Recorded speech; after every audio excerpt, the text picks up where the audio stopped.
And we as the United States have to remember that because we think it's pretty shocking. I think we are still the only country to have ever pulled out of the NATO bank in terms of asking NATO to stand with us, cashing in our Article 5 benefits in words that Trump might understand. But what do you make of that, Tom Nichols? There's such an erratic nature to his comments about what he wants and needs, both from our allies and in terms of the Strait of Hormuz. Well, in a way, he's not erratic. He's very constant. He's like an angry little boy, that just when people say they're not coming to his birthday party, he says, well, I didn't want you there anyway. And, it's childlike. I mean, he really does seem to, he kind of approaches the world as sort of a resentful, arrested development small child, because for one thing, he doesn't understand that other countries have agency. They are not simply wholly owned subsidiaries of the United States.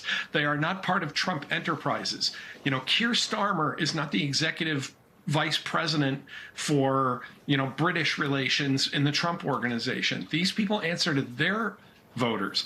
Their countries have interests. And the tragedy is for decades, they have identified their interests with ours and we with theirs.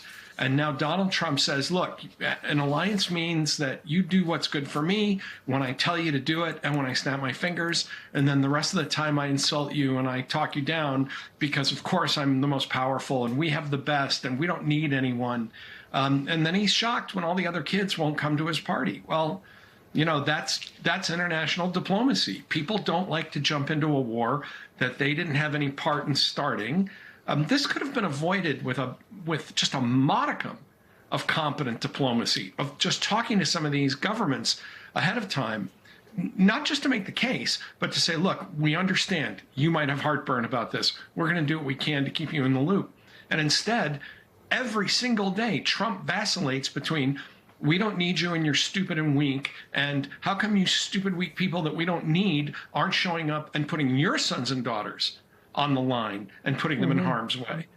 He's not capable of grasping the paradox in that because the whole world is about Donald Trump and everyone else is just, a prop or a bit player. Yeah, I mean, it's also a window into his inability to understand that all these leaders have their own constituents and that around the world, the only place he's less popular than here is most of those places.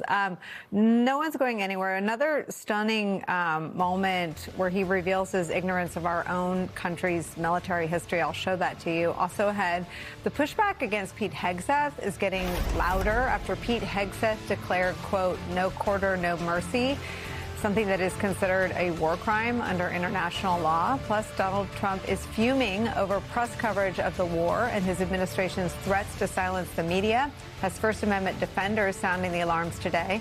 And later in the broadcast, it's not just our global allies who are angry with Donald Trump and his war or his former head of counterterrorism. It's his own MAGA allies in the media as well. The MAGA faithful who have been with Trump since the beginning. We'll show you what that looks like and what that sounds like. It's getting pretty R-rated.